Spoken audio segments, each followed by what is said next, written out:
Vão ficar felizes na vinda de Jesus, digam amém. E quantos vão subir felizes na vinda de Jesus? Eu sempre pego você. Eu sempre pego você. Isso aí, né? Podem sentar mais alguns instantes. Esse final de semana, aliás, essa semana que passou foi algo tremendo, né?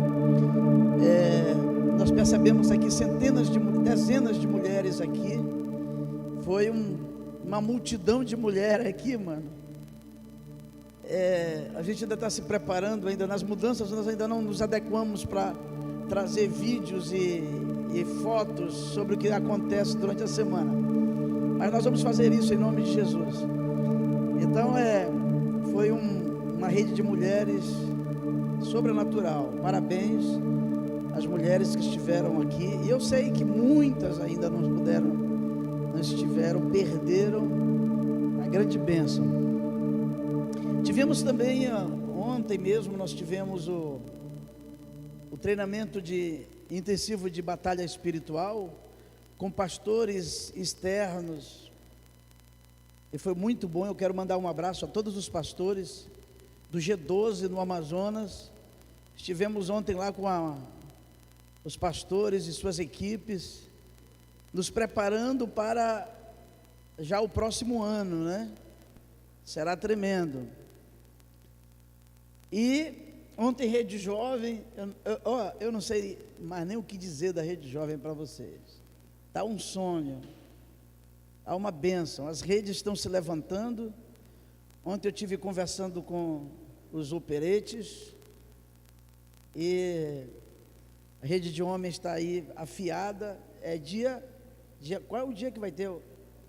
Dia 19, mas antes vai ter uma reunião, vai ter um momento, né? Os operetes vão se reunir lá no lugar secreto. Qual é o dia? Ainda vai marcar. Muito bem. Então, dia 19 vai ser a grande rede. Eu vou acreditar que os homens não querem ficar para trás, porque as mulheres arrebentaram aqui com... Eu creio que os homens... Nesse dia o Márcio não vai para a academia. Nesse dia o Enzo não vai para a pizzaria. O Paulo não vai para o Sinetran. Todo mundo vai estar ligado aqui. Nós vamos colocar pelo menos um homem a mais do que as mulheres. Não, passou de um, já é a mais, já venceu. Nossa meta é 120. 120, porque são 120 que estavam reunidos lá no dia de Pentecostes. Amém.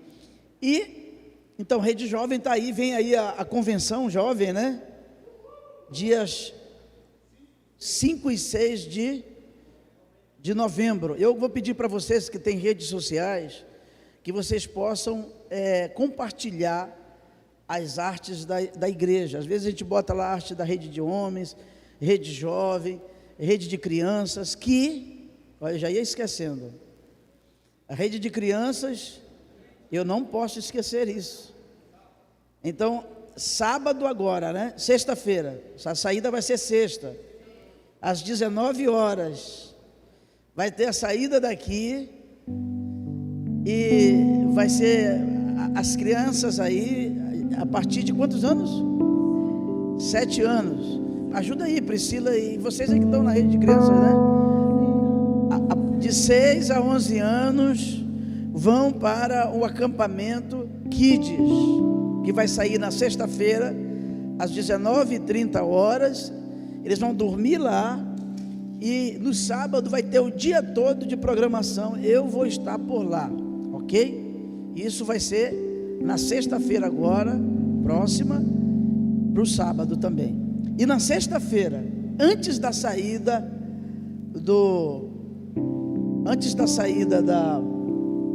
da Rede Kids, nós vamos ter aqui o começo da vigília. Vamos fazer, lembra daquela vigília que nós fizemos no mês passado? Quem esteve aqui mês passado naquela vigília? Vai ter agora essa semana.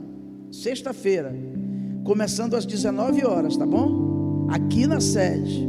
Por favor, não falte. Beleza?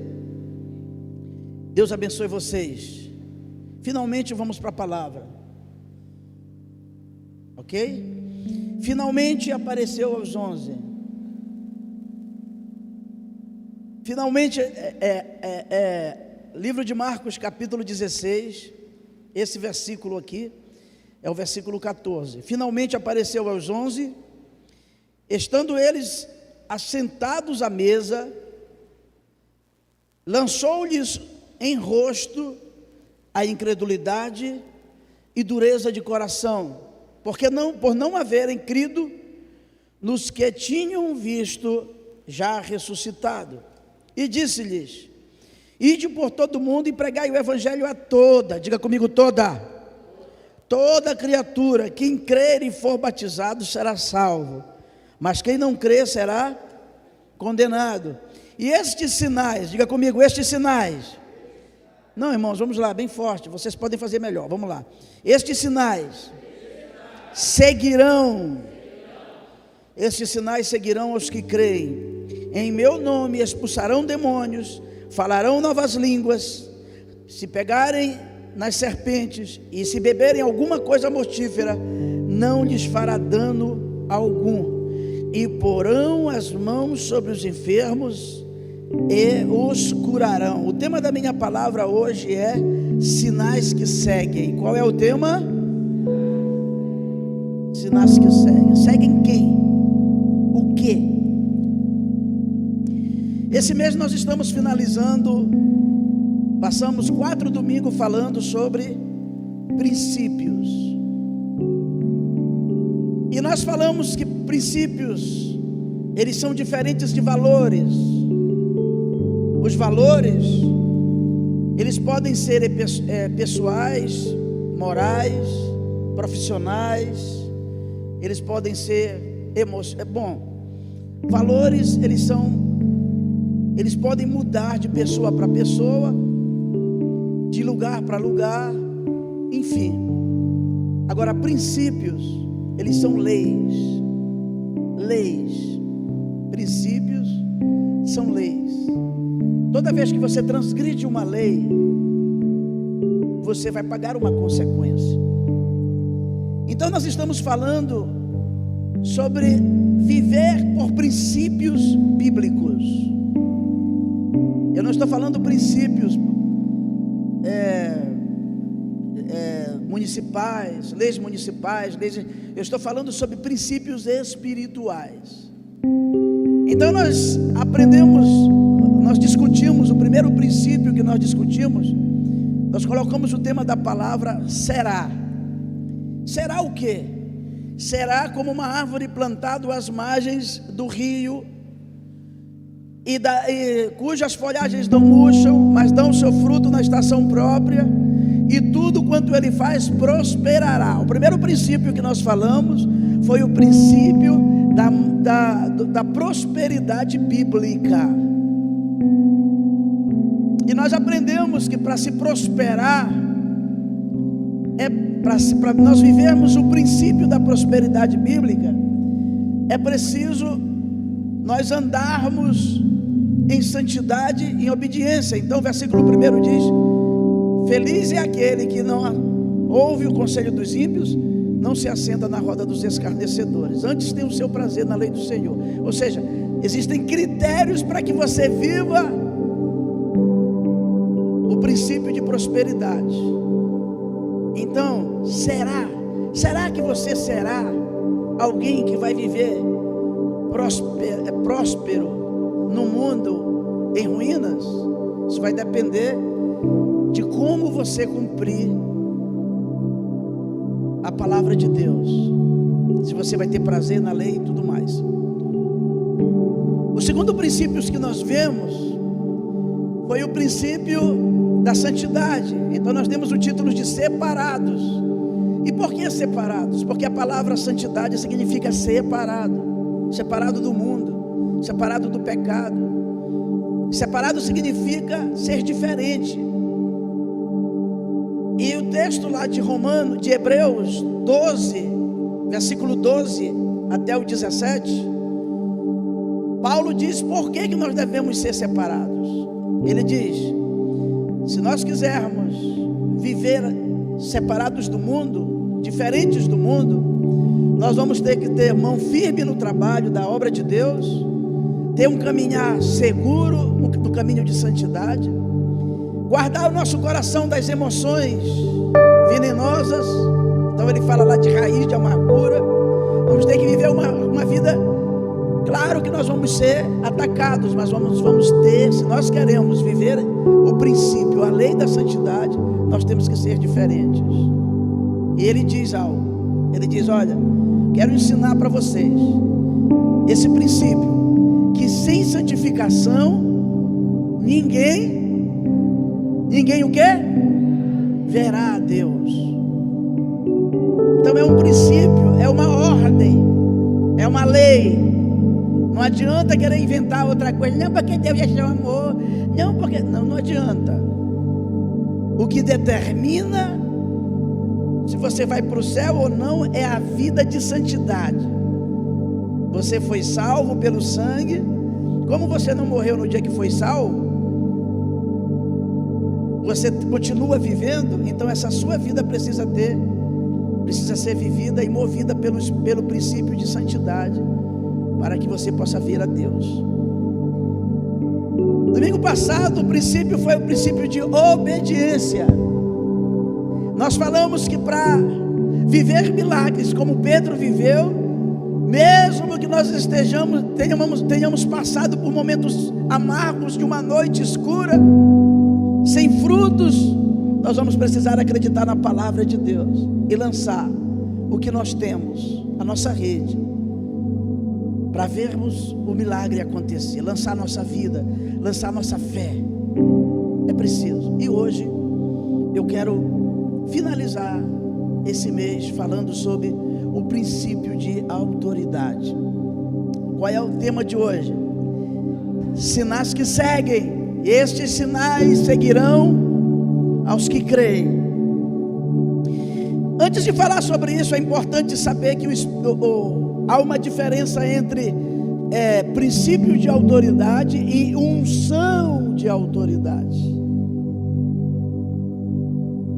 Só vai ter a unção de autoridade quem é interessante, porque quem quebra princípios tem uma consequência, mas quem cumpre princípios tem uma bênção, tem uma recompensa. Veja a diferença. O princípio parece que divide a nossa vida. De um lado, nós temos a consequência para quem transgride. De outro lado, nós temos, o que eu falei da Globo? Temos o quê? A recompensa, se nós cumprimos os princípios. Então a recompensa do princípio de autoridade é a unção de autoridade. É uma vida de autoridade no mundo sem autoridade, no mundo em ruínas. É uma vida vitoriosa no mundo fracassado. É uma vida abundante no mundo de miséria. Essa é a recompensa de quem vive o princípio de autoridade.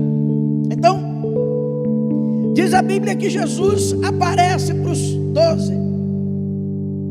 Ele aparece para algumas pessoas. Ele manda alguns recados. Ele manda alguns decretos. Mas a Bíblia diz que os discípulos não acreditaram. E aqui está os dois grandes impedimentos para que você não receba a unção de autoridade. Primeiro, a incredulidade. Segundo, a dureza de coração. Então os discípulos estavam abatidos, tristes. E por que estavam? Porque não estavam com uma unção de autoridade? Por que não estavam alegres? Por que não estavam felizes? Eles não estavam porque não estavam obedecendo a autoridade, o princípio de autoridade, que Jesus aqui representa a autoridade. E o princípio de autoridade é o princípio de alguém que está acima de mim, que me dá instrução, que me ensina, o respeito que eu tenho por essa pessoa, a honra que eu tenho por essa pessoa, o crédito que eu dou para essa pessoa, né? A minha aproximação de coração que eu dou para essa pessoa, isso vai fazer com que Deus me abençoe e eu possa receber de Deus a unção de autoridade. Agora, pastor, qual é o tempo que eu não posso obedecer a alguém que está acima de mim, no princípio de autoridade? É quando essa pessoa já não anda por princípios bíblicos. A desobediência é uma autoridade que está acima de você. Ela só é recomendada por Deus quando essa autoridade está em pecado, quando essa autoridade está desobedecendo. Mas se essa pessoa anda de acordo com Deus, ela é autoridade sobre você, seja ela até mais novo do que você, seja ela até menos instruído do que você. O que vai fazer com que você reconheça a autoridade que ela tem é exatamente a unção de autoridade que está nela, porque ela também cumpre o princípio de autoridade. Você entendeu? Então, a unção, ela vem para respaldar a autoridade que está em mim. O que me faz autoridade espiritual é a unção que Deus me deu, porque eu cumpri os princípios. Eu não sei se você percebe que um princípio, ele gera outro. Já percebeu? Então, por exemplo, se você quer ser santo, você tem que obedecer.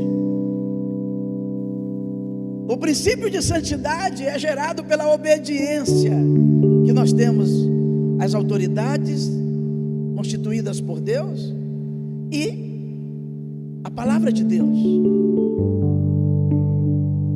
Mas a obediência, ela é gerada por quê? Ela é gerada exatamente pelo princípio de autoridade que está em nós.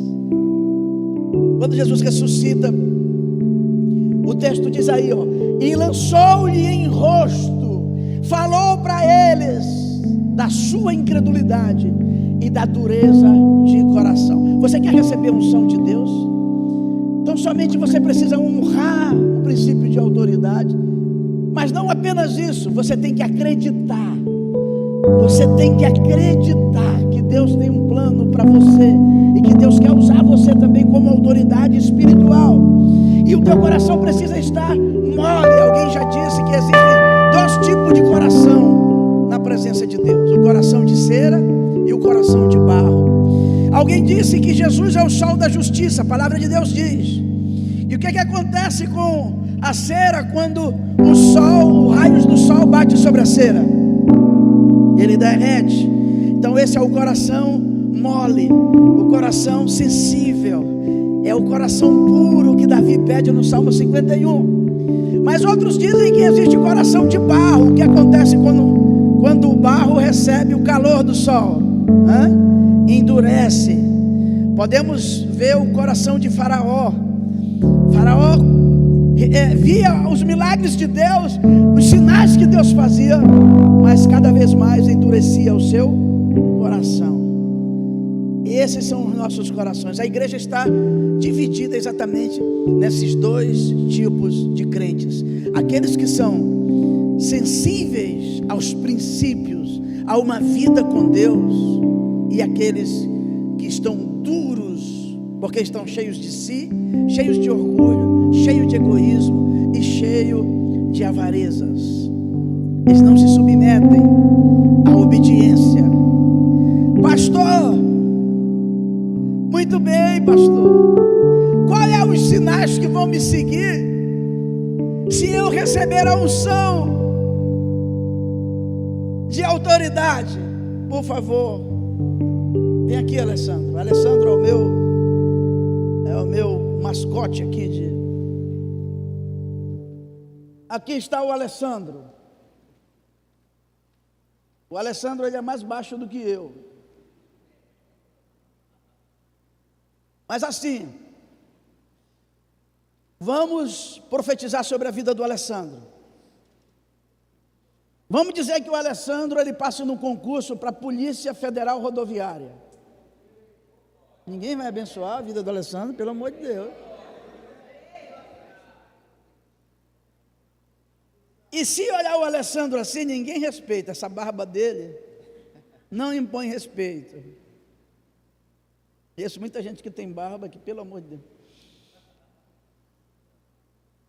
Mas se o Alessandro colocar aqui uma farda da Polícia Rodoviária e ele tiver de serviço ali na barreira e vem uma carreta a 200 km por hora e o Alessandro percebe que essa carreta está transgredindo a lei, Alessandro está fardado, o que é que acontece? O Alessandro levanta a mão na direção da carreta e solta um apito, né? O que é que vai acontecer com a carreta, vocês acham? Vai o quê? Vai parar, porque ele está com medo do Alessandro, é isso? É? Não. Ele está com medo da farda que o Alessandro veste. Ele sabe que por trás do Alessandro tem um general, tem uma autoridade maior. Se ele passar por cima do Alessandro, ele vai enfrentar tanta coisa que ele não quer passar esse risco. Ele não quer passar por isso. Quando o Alessandro tira a roupa, a farda dele, ele é o Alessandro. Mas quando ele veste a roupa da Polícia Rodoviária, ele é a autoridade maior naquele momento. Ele representa o general, ele representa o coronel, ele representa seja quem, todas as autoridades estão representadas na vida do Alessandro. Isso é a unção de autoridade. Isso é o princípio de autoridade. Obrigado, Alessandro. Agora veja o que eu vou dizer para você. O crente que ele tem autoridade, o crente que ele é revestido, e lembre-se de que Jesus falou, Jesus disse que os discípulos ficassem em Jerusalém até que do alto eles fossem o quê? Eles fossem o quê, irmãos? Irmãos, capítulo 2 de Atos, pelo amor de Deus, vamos lá. Eles fossem o quê? Revestidos de autoridade. Ele não falou vestidos, ele falou revestido. Então o que Jesus está dizendo é que nós já temos as vestes de crente. Agora, para nós sermos reconhecidos como autoridade, nós precisamos ser revestidos. A gente precisa de uma capa revestida de autoridade. Aleluia! O grande problema que a igreja está passando é que os crentes não conseguem perceber a importância que é ser revestido de autoridade.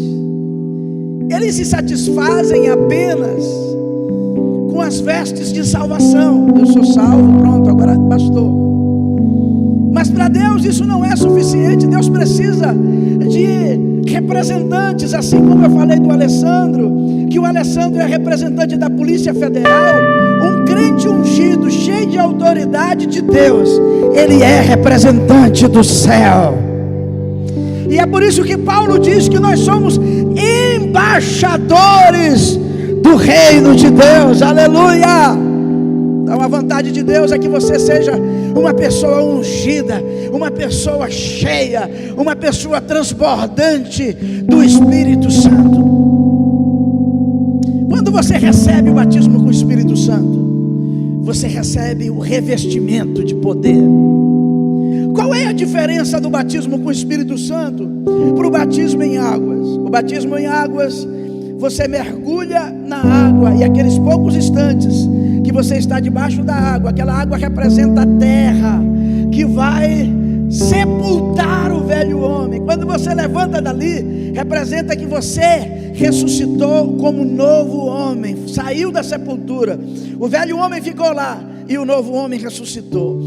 O batismo com o Espírito Santo, ele é diferente. Você não mergulha no Espírito Santo, é o Espírito Santo que mergulha em você. Quando você não é batizado com o Espírito Santo, você usa a camisa branca. Isso aqui é um crente comum, pronto, normal, que beleza. Quando você busca a presença de Deus, quando você cumpre o princípio de autoridade, quando você cumpre os princípios de Deus, você gera santidade. Aí Deus te batiza com o Espírito Santo. E o que é isso? Ele começa a te vestir, aleluia. Ele começa a vestir uma nova veste sobre a tua roupa, que vai te proteger do frio. E então você não vai encontrar um crente frio quando ele tem as roupas do Espírito Santo. Todo crente que é revestido do Espírito Santo, do poder de Deus, ele é quente na presença de Deus. Ele é fogo. Ele traz com ele as línguas estranhas. Quais são? Quando o diabo olha para um crente de camisa branca, ele não se preocupa com esse crente. Ele não está preocupado com crentes de camisa branca. Ele se preocupa quando ele enxerga os crentes com a camisa azul, com o casaco azul, com o blazer azul, porque ele sabe que isso representa que esse crente tem autoridade para expulsá-lo de qualquer lugar. E é aqui que eu digo, o primeiro sinal que acontece para alguém que recebe, aleluia, é esse revestimento de poder. Ele recebe a voz de comando. Esse sinal de voz de comando segue ele. Jesus fala, primeiro sinal que vai te seguir, se você for revestido de poder, se você cumprir o princípio de autoridade, você vai receber unção de autoridade. E essa unção vai te dar voz de comando. Você vai dizer, saia em nome de Jesus, e o diabo sai.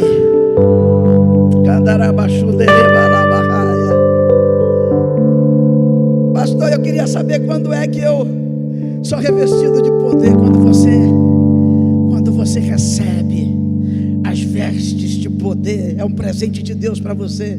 Você está cumprindo o propósito, você está cumprindo os princípios de autoridade. Então eu vou te dar autoridade.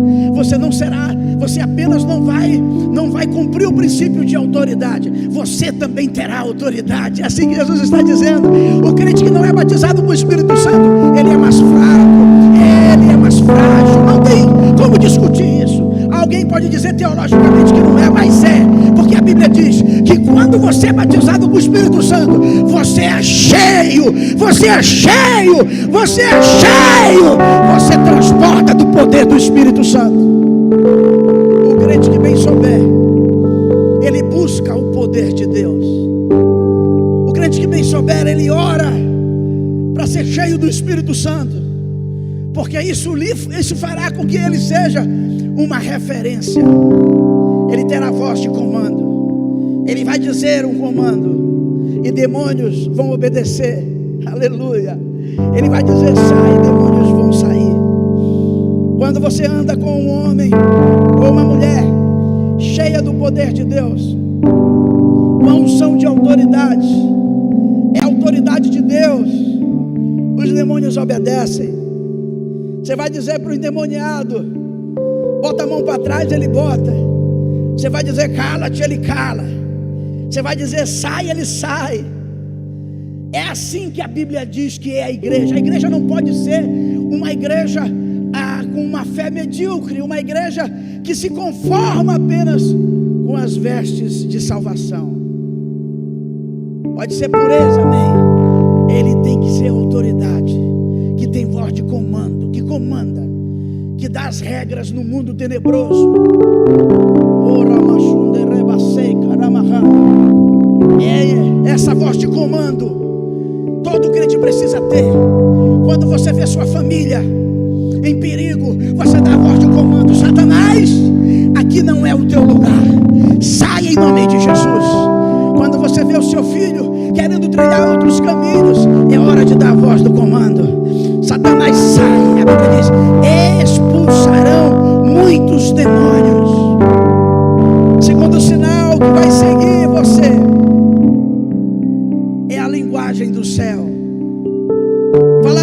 das línguas.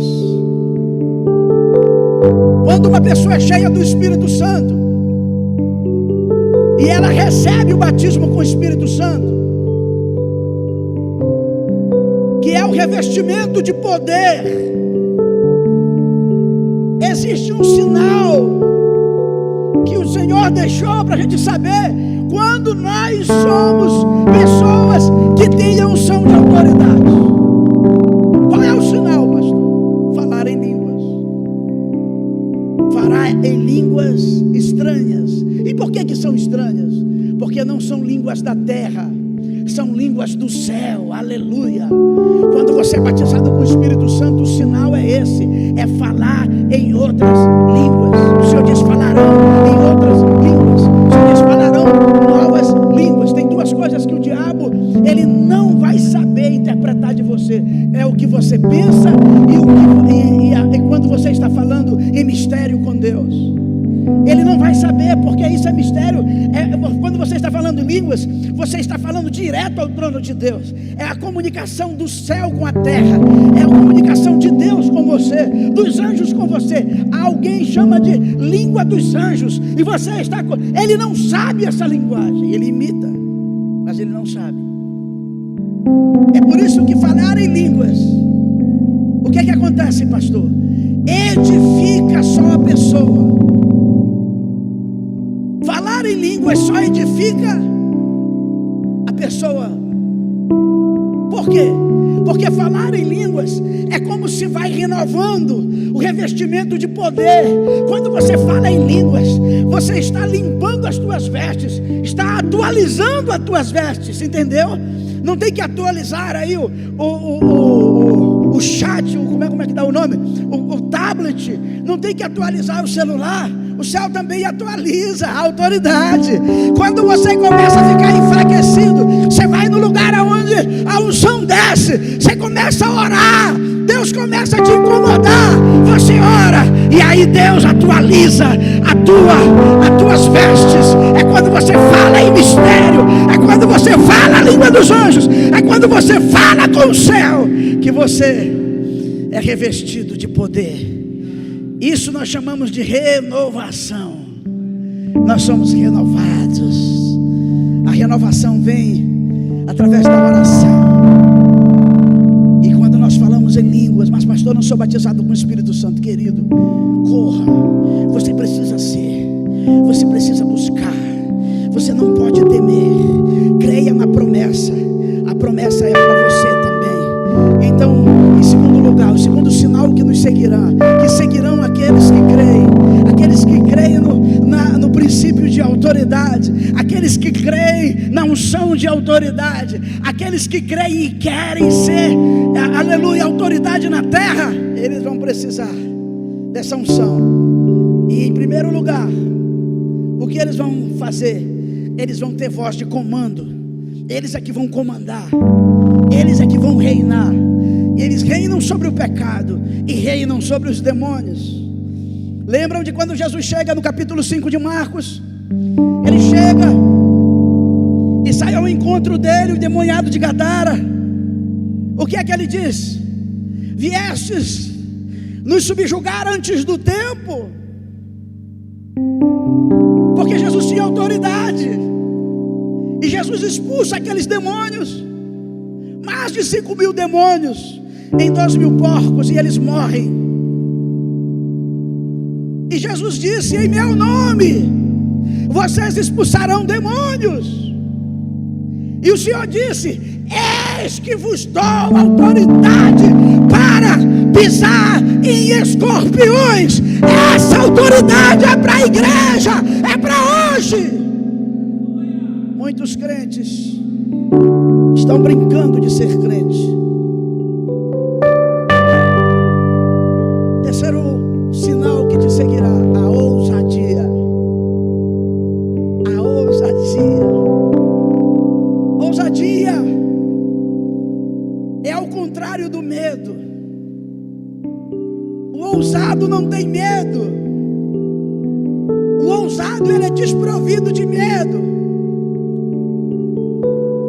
E Deus está levantando uma igreja ousada, Sabe por que nós temos 3 celebrações agora, pastor Roberlan?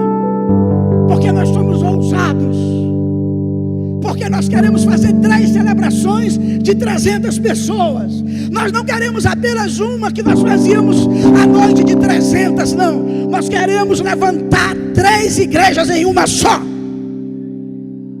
Eu tenho falado com pastores. Quando eu conto a história desse lugar, ele diz: rapaz, você tem muita coragem. Eu não tenho coragem, irmãos. Eu não tenho coragem. Eu tenho a unção de autoridade. Alguém diz: pastor, como o senhor pode enfrentar aquele endemoniado? O senhor tem muita ousadia? Não tenho. A ousadia, ela é gerada pela unção de autoridade que Deus colocou sobre a minha vida. Ele pode fazer isso com você. Eu não sou diferente de você. Talvez você seja até melhor que eu. Talvez os defeitos que eu tenho sejam maiores do que os seus. O grande problema é que você não acredita. Você tem medo. Quantos crentes estão com medo de se congregar? Tem medo da presença de Deus. Tem medo de ser usado. Tem medo de ser ungido. Quantos crentes são medrosos? E porque são medrosos, eles são desistentes. Eles não ousam. Quantos que estão aqui que desistiram de suas células? Quantos que estão aqui que desistiram do casamento? Quantos que estão aqui que não têm ousadia para enfrentar um demônio? Para enfrentar um problema, uma circunstância na sua vida? Tem pessoas que não vão ter seus sonhos realizados porque eles não têm ousadia de sonhar. Eles não têm ousadia de marchar sobre as águas, de andar sobre as águas. Eles querem andar sobre a terra. Eles querem viver só por aquilo que vem. Eles querem viver só por aquilo que lhes trazem segurança. Não, querido, o justo viverá pela fé. Portanto, a fé, ela é a linguagem da ousadia. Quando eu sou ousado, eu tenho a unção do Espírito Santo, eu tenho a glória de Deus em mim. E a Bíblia diz que nós vivemos de glória em glória, de unção em unção. Crente fraco, desistido, crente social, crente que se conforma apenas de ser algo no mundo físico, mas que não tem ousadia. Não ousa no mundo físico, não ousa no mundo espiritual. O demônio nos conhece. Satanás conhece todos nós. Vocês sabiam disso? Eles conhecem, eles sabem quem são os medrosos. Eles sabem com quem ele pode contar para enfraquecer a igreja. Eles sabem. Eles sabem das nossas atitudes. Eles sabem dos covardes, dos medrosos. Sabe o que é que o Senhor diz sobre o céu? Olha só. O Senhor diz: ficarão de fora o quê? Os medrosos. Sabe por quê? Porque o medo é um espírito que neutraliza a fé do crente, neutraliza a ousadia. Crente medroso não conquista. Crente medroso é preguiçoso. Crente medroso é limitado. Crente medroso, ele é conformado. Crente medroso não ousa mudar, porque toda mudança traz transtorno, traz preço para ele pagar, tira ele da área de conforto. Crentes que não querem, eu estou acostumado a congregar domingo à noite, tremendo. Se você fosse uma pessoa ousada, e se você cumprisse o princípio de autoridade, no momento que o seu discipulador se localiza para algum lugar, você viria. E você não vem, você não é ousado, você é a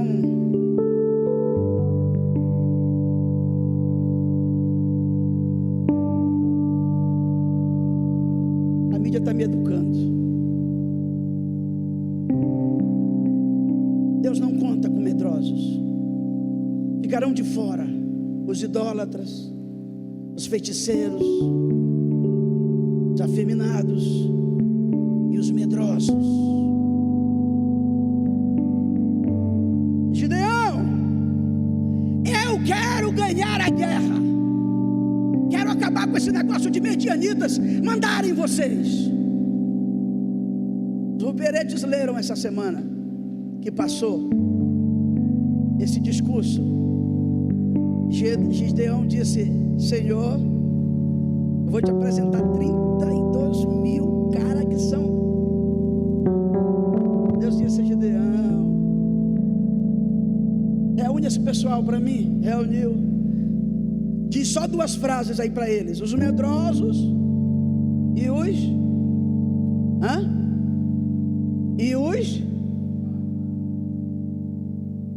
os medrosos e os covardes voltem.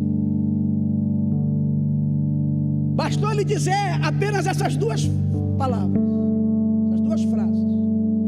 Atenção, os medrosos e os covardes voltem.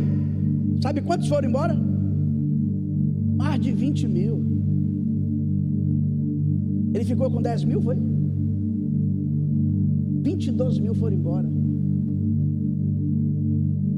E aí Gideão veio todo contente, dizendo: bom, tem 10 mil, é bacana. Só que esses 10 mil, eles não tinham unção de autoridade nem de ousadia. Sabe o que é que eles tinham? Eles tinham prepotência. É diferente de ousadia. Eles queriam vencer pela sua própria força. Eles queriam do jeito deles. Então quando Gideão apresenta aqueles que ficaram, 10 mil, se não me falha a memória, foi 10 mil, foi? O Senhor disse: ainda é muita gente. Se eles ganharem a guerra, eles vão dizer que foi por eles. Gideão, aí no meio deles tem 9.700 que querem roubar a minha glória. Eles querem dizer que eles querem viver na independência. Eles querem dizer que não dependem de mim. Faz o seguinte: vai lá para a beira do lago, do rio, e bota eles para tomar água. Bom, a Bíblia diz que ele ficou com 300 valentes. Gideão, aquele que se abaixar para beber a água, esse daí tira. Mas aquele que beber a água com a concha da mão assim, ó, porque esse é um cara inteligente, é um cara ousado. Ele sabe que ele não precisa tirar a arma da costa. Ele vai baixar aqui, vai estar de olho no inimigo, porque a batalha espiritual, ela é para aqueles que vigiam. Então esses aí tu separa, 300, Senhor, só desses espertos, esses é o nosso exército, e nós vamos ganhar a guerra com eles, porque eles são ousados. A ousadia pertence à igreja. Coloque isso no seu Facebook, diga que foi você que escreveu. A ousadia pertence à igreja. A igreja que não é ousada, ela é vencida. A igreja que não é ousada, ela é enfraquecida. A igreja que não ousa, ela não conquista. A ousadia é outro sinal que seguirá aqueles que creem no princípio de autoridade. Em quarto e último lugar, o que seguirá? O que é que vai seguir, pastor? Vai seguir a unção de autoridade, vai te dar autoridade para você estabelecer transformações. Você vai te fazer um agente de transformação. O texto diz: porão as mãos sobre os enfermos e eles ficarão curados. Você vai transformar doença em saúde. Você vai transformar. Você, igreja, atenção, igreja, sabe, eu posso ver. Olha, eu vou dizer algo para vocês. Essa unção, ela é tão forte. E eu estou orando para Deus levantar um tempo de autoridade espiritual, porque quando a igreja for tomada pela autoridade, pela unção de autoridade nessa igreja, aquele adúltero que entrar ali, ele vai cair endemoniado aqui. Aquele murmurador que entrar por essa porta, vai cair aí. Sabe por quê? Porque a igreja, ela é agente de transformação. A igreja não pode ser um centro social. A gente se encontra, vamos tomar uma Coca-Cola, um zar. Queria brincar aqui com a Sabina, mas ela não está aqui. Não, ela não pode. A igreja não pode ser isso. A igreja é um lugar de transformação. E você é crente, você é um agente de transformação. Aleluia, aleluia. Rogo-vos, pois, irmãos, que apresenteis os vossos corpos como sacrifícios vivos, santo e agradável a Deus, que é o vosso culto racional, e não vos conformeis com este mundo, mas transformai-vos pela renovação da autoridade, pela renovação da vossa mente. Entendem o que eu estou dizendo? Eu estou dizendo que você, querido, você mesmo, é com você que Deus conta para transformar essa sociedade. É com você, não tem ninguém mais. Deus não vai contar com macumbeiro, Deus não vai contar com idólatra, Deus não vai contar com feiticeiro, Deus não vai contar com, com os afeminados, Deus não vai contar com ninguém. É a igreja. A igreja foi chamada para viver o princípio de santidade, da obediência, aleluia, da prosperidade bíblica, e foi chamada para fazer uso do princípio de autoridade. Você crê nisso? Fique em pé em nome de Jesus. Fique em pé. Se você não é batizado com o Espírito Santo, você precisa ser. Se você já é batizado, faz muito tempo que você não fala em línguas, você precisa falar em línguas. Aleluia. Vamos cantar outra diferente. Estamos reunidos na tua presença, queremos sentir o teu poder. Quantos conhecem essa música? Eu vou pedir que eu vou desconectar aqui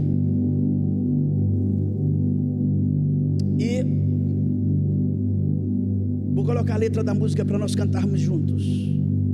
Derrama a tua glória nesse lugar.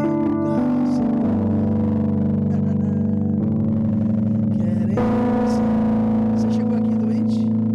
Se você crê que Jesus cura, vem aqui na frente. Você não é batizado com o Espírito Santo? Essa é a vida da igreja, é ousadia. Ousadia. A igreja é agente de transformação. Ela existe para estabelecer a transformação.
as lágrimas rolam.